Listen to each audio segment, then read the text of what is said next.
Assalamualaikum warahmatullahi wabarakatuh. Kisah ular di Gua Sur yang sangat rindu ingin bertemu dengan Rasulullah dan rela menunggu hingga ribuan tahun lamanya.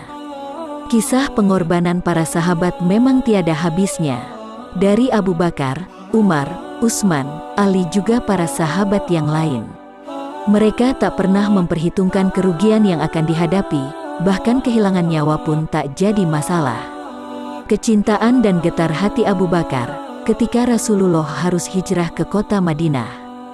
Beliau mengajak Sayyidina Abu Bakar, orang yang sangat dekat dengan beliau, untuk menjadi pendamping dalam perjalanan menuju ke kota Madinah.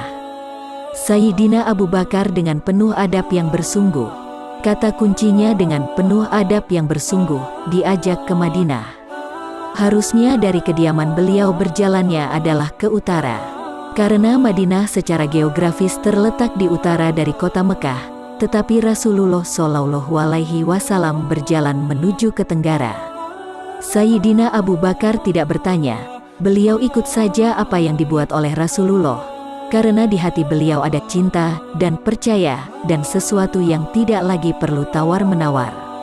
Rasulullah Al-Amin tidak pernah keluar dari lidah beliau sesuatu yang tidak patut tidak dipercaya. Pribadinya penuh pancaran kecintaan, mencintai dan sangat pantas dicintai.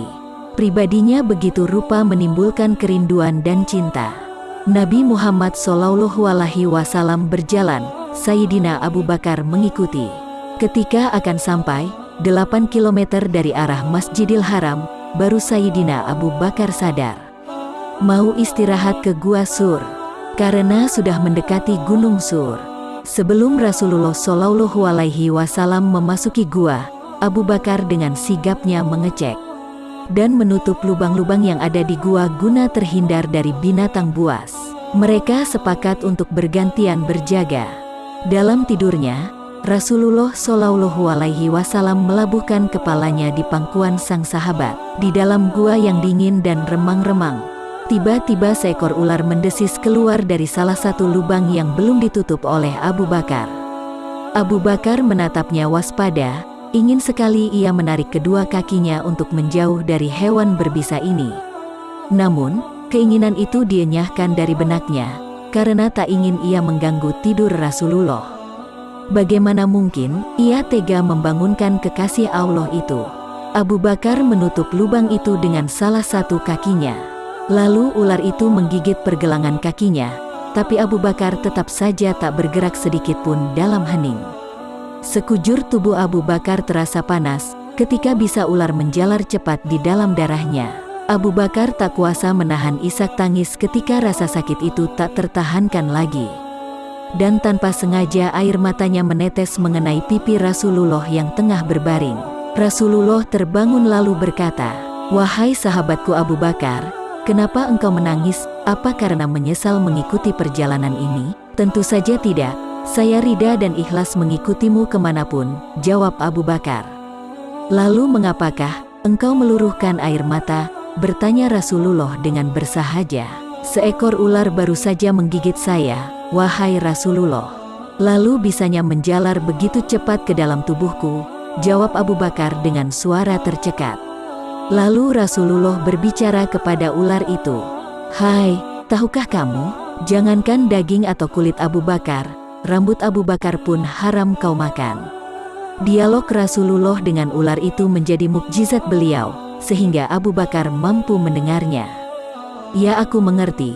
Bahkan sejak ribuan tahun yang lalu ketika Allah mengatakan, 'Barang siapa memandang kekasihku, Muhammad, dengan mata kecintaan, aku anggap cukup untuk menggelar dia ke surga,' kata ular. 'Ya Rab, beri aku kesempatan yang begitu cemerlang dan indah. Aku, ular, ingin memandang wajah kekasihmu Muhammad,' lanjut ular. Lalu, apa kata Allah? 'Silahkan pergi ke Jabal Sur, tunggu di sana, kekasihku akan datang pada waktunya,' jawab Allah. 'Ribuan tahun aku menunggu di sini, aku digodok oleh kerinduan untuk berjumpa denganmu ya Rasulullah. Tapi sekarang ditutup oleh kaki Abu Bakar, maka ku gigit dia. Aku tidak ada urusan dengan Abu Bakar, aku ingin berjumpa denganmu, ya Rasulullah, ya Habiballah,' jawab ular. 'Lihatlah ini.' "Lihatlah wajahku," kata Rasulullah kepada ular. Maka ular memandang wajah yang mulia itu dengan penuh cinta dan kerinduan. Tanpa menunggu waktu, dengan penuh kasih sayang, Rasulullah meraih pergelangan kaki Abu Bakar. Dengan mengagungkan nama Allah Sang Pencipta alam semesta, Rasulullah mengusap bekas gigitan itu dengan ludahnya. Maha suci Allah, seketika rasa sakit itu hilang tak berbekas.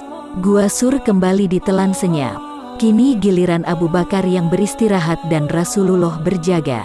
Dan Abu Bakar menggeleng kuat-kuat ketika Rasulullah menawarkan pangkuannya untuk beristirahat.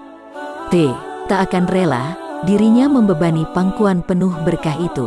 Inilah sikap yang ditunjukkan oleh Abu Bakar As-Siddiq.